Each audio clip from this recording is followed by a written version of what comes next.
بسم الله الرحمن الرحيم. السلام عليكم ورحمة الله وبركاته. مشاهدينا المحترمين على اليوتيوب، بتمنى نحركم لايك وشير ونشترك في القناة عشان يوصلكم كل جديد، ونصلي على النبي في الكومنتات عشان كلنا ناخد ثواب فضلا وليس امرا. نشترك في القناة يا جماعة بعد اذن حضراتكم.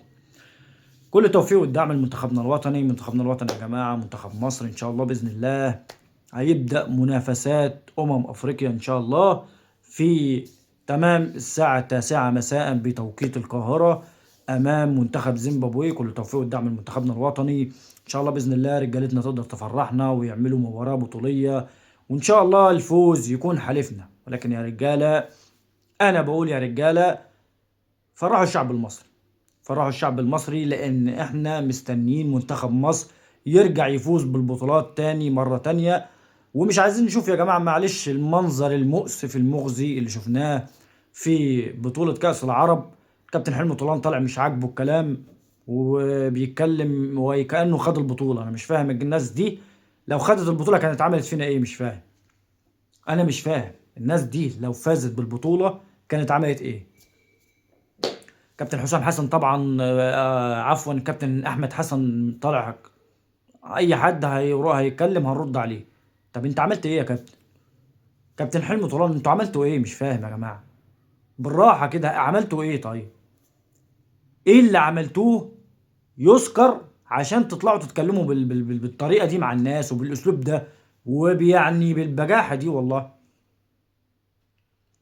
كل الاحترام ليكم، كل الاحترام لكابتن احمد حسن، وكل الاحترام التقدير والاحترام للكابتن حلمي طولان، راجل كبير. ولكن ما كنت رفضت، كنت رفضت. حضرتك بتقول ان انا يعني معلش انا دربت بدون مقابل يعني. المفروض ان حضرتك ما تطلعش تتكلم على حاجه زي دي. ما كنتش وافقت. هل انت يعني الحاجه دي كانت بالغصب يعني هددوك مثلا؟ ما كنتش وافقت، كنت رفضت يا كابتن، كنت رفضت. وطالب لعيبه وجات لي لعيبه تانية. طب بتدرب؟ ما كنت رفضت، قلت لهم لا انا ماليش دعوه، انا مش هعمل المهمه دي. حضرتك قاعد بقالك ثلاث سنين او 4 سنين في البيت مش بتدرب يا كابتن. حضرتك بتلعب كره قديمه يا كابتن. ايه اللي عملتوه؟ مش فاهم. وطالعين بتتكلموا مش فاهم والله يا جماعه، مش فاهم والله. يعني المنظر المؤسف وقمه العبث اللي ظهرت، اللي يعني اللي بقت فيه الكره المصريه. والله عبث، اقسم بالله عبث يا جماعه. ما هو ده لازم تبقى النتيجه مع المنتخبات دي، هي دي لازم تبقى النتيجه. مستنين ايه يعني؟ مش فاهم. مستنين منتخب مصر ده ياخد كاس العالم مثلا؟ مستنين منتخب مصر معلش يعني يحطم بقى ويكسر الارقام القياسيه؟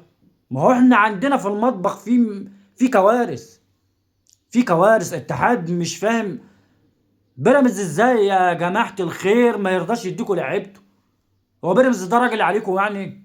بيراميدز ده راجل على اتحاد الكوره يعني؟ ولا ايه؟ مش ولا هو عشان بيدفع؟ ولا هو عشان بيدفع؟ ما هو انا مش فاهم. طيب ما هو انتوا يعني مش فاهم في ايه.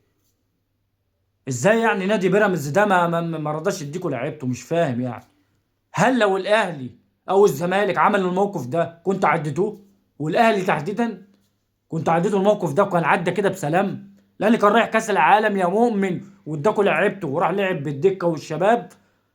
رايح كاس العالم مش بيلعب مؤجلات في الدوري.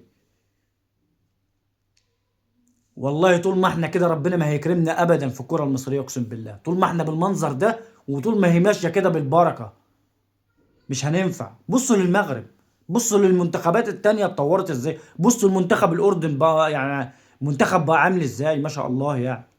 بصوا للمنتخبات دي، وبصوا منتخبنا احنا وصل لفين وبقى فين. ولكن انا بكلم مين اصلا؟ انا بكلم مع مين؟ ما هو ده مش هاممكم. انتوا اهم حاجه تقعدوا على الكرسي تمام وتشربوا شاي، زي ما قال الكابتن مدحت شلبي. انتوا همكم، هو انتوا همكم منتخب مصر؟ انتوا مش همكم منتخب مصر ولا همكم شكل منتخب مصر. ومهما الواحد يتكلم ويقول ويعيد ولا فايده ولا اي حاجه خالص عندكم. مش فاهم. والواحد يطلع ينتقدكم وتطلعوا تقولوا مش عارف ايه وتردوا، بتردوا بايه بقى يعني؟ اللي هو لا لا، ده احنا مكسرين الدنيا، ده احنا محدش بيعمل اللي احنا بنعمله. وانتوا ولا اي حاجه، ولا بتعملوا اي حاجه خالص، ولا عاملين اي حاجه خالص. ينفع ده؟ دي يبقى شكل منتخبات مصر؟ كلنا كشعب مصري داخلين افريقيا واحنا قلقانين اصلا مش مطمنين. انا واحد من الناس والله انا ما مطمن ولا متفائل، ولكن لازم اطلع ادعم ولازم اطلع اقول اللي انا بقوله ده. ولكن انا والله غير متفائل بالمره، غير متفائل بالمره. ماشيه وسايط وماشيه بالحب وماشيه بالفلوس وماشيه مش عارف ايه ده. معرفش الكره المصريه وصلت للمستوى ده ليه يا جماعه؟ ليه وافقنا بان الكره المصريه توصل للمستوى ده؟ ومواهب بتروح في الرجلين وناس دافعه فلوس وما تستحقش انها والله تتشاف على التلفزيون حتى، وبتطلع تلعب ايه ده؟ فين المواهب يا جماعه؟ فين المواهب؟ فين المواهب دلوقتي؟ ما هي المواهب اتعدمت من ايه؟ ما هو دلوقتي الكره المصريه بقت اللي يدفع اكتر، اللي يدفع هو اللي بيلعب. انما واحد عنده موهبه يتدفن بموهبته. الله المستعان وربنا يستر في اللي جاي. السلام عليكم.